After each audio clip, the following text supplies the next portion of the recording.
Hello fellow Twihards and non-Twihards alike, this is my review for the Twilight Saga Breaking Dawn Part 1.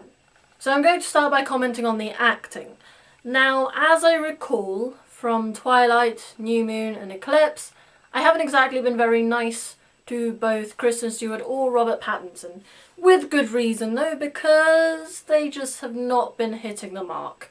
However, looking on the bright side, it may just be my opinion, but after considering how they progress through Twilight, New Moon, Eclipse, and now Breaking Dawn Part 1, I would say they are improving, and dare I say it, they're actually quite good in this one. I understand if you don't agree, because at the same time, Robert Pattinson does give that good old monotonous purse of the lips look quite often again, but at the same time I think that especially Kristen Stewart has improved. I think that at the start she was just like one face, that was it, and I was really worried considering there's a wedding in this which is a happy time and a honeymoon which is a happier time, and I really was worried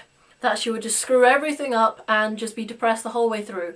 I'm glad to say that I was happily surprised by the both of them, and that they were realistically teenage.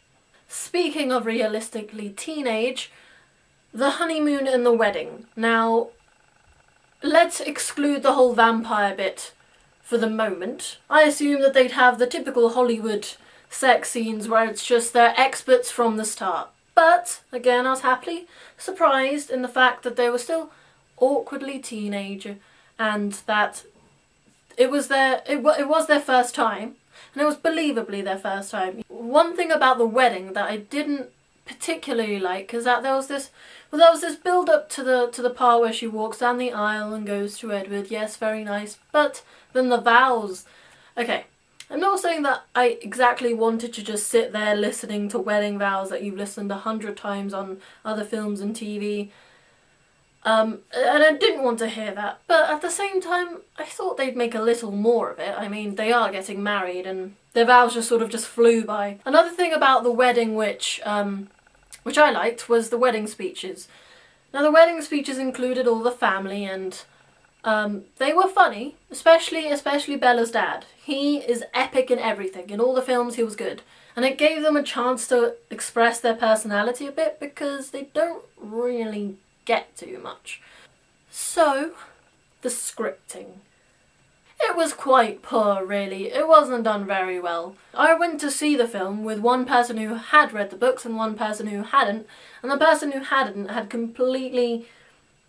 They just didn't understand the imprinting bit. I mean, I've got to give the director credit because, to be honest, they should have introduced it more during the first 3 movies, but they didn't, so he kind of had to shove it all in this one. And it was kind of, well, it was very rushed. I mean, I really think that although it wasn't, like, utterly horrific, there were just these moments where you were like, what did... That doesn't make sense. The example I'm thinking of is that they were talking about the baby and the fetus, and they were arguing about, oh, fetus, oh no, you should call it a baby. And then, I don't remember the exact words, but I do remember what Jasper says. Jasper literally stood up, went next to Alice, and said, possibly.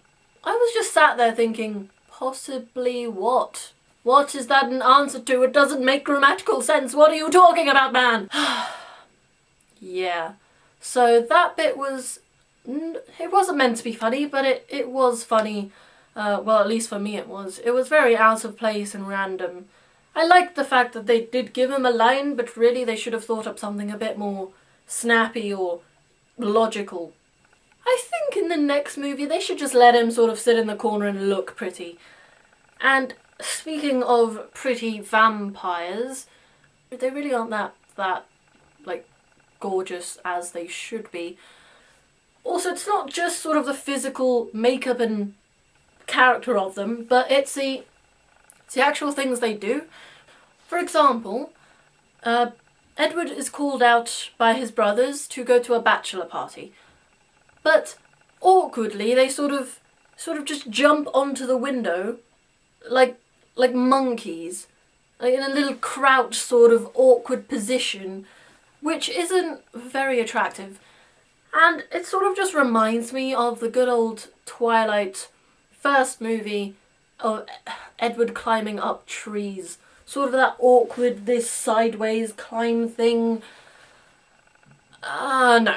Vampires should not be doing that. Now, as I'm talking about remembering the first movie, there is a lot of reminiscing of the past in this, with some pretty endless montages. Why? I don't know, but there is a considerable amount of montages where mostly Bella's montages, of just her, bit of old movie footage, Edward and that sort of stuff. I mean, it's not just reminiscing about the past, like ages ago, but also about like the previous night. Whilst they're on their honeymoon, Bella reminisces about the previous night. And in that instance, it did work, because it kept on skipping from her, and she was like, face, and then she remembered how Edward was touching her face, and then lips, and remembered how Edward was kissing her, and it was quite a nice, sensuous moment, and it actually worked there, although it doesn't sound quite as good when I'm explaining it, but it did work there, as opposed to this sort of thing you would see on YouTube. I'm sorry, YouTube and all YouTubers, but you know it. We've either all made a little slideshow presentation in our lives, and if you haven't, you've definitely experienced some. And, bit tacky. And I haven't even got to the bad part yet. The pregnancy. And the birth.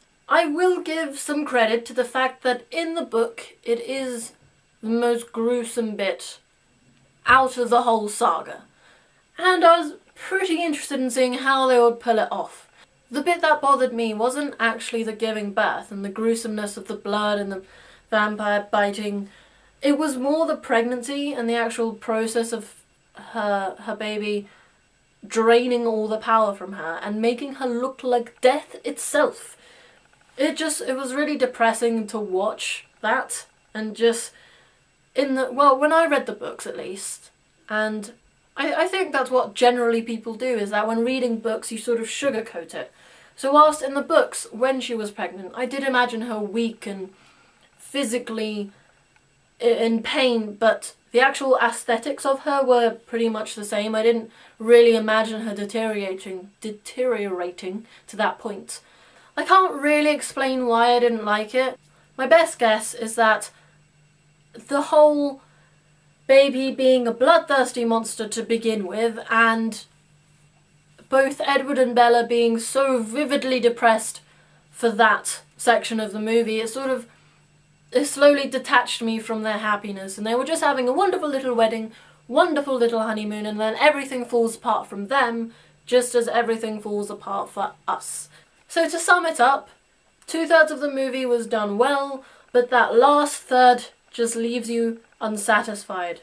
So it just goes to show that rather than getting a book summit entertainment and breaking it apart to make more money, you should have kept it together and actually left the audience with something good at the end. So I am left for another year to ponder, wonder, and worry about what the hell they're gonna do with the second part. Thanks for watching, and please subscribe, rate, and comment on what you thought of the movie. Bye!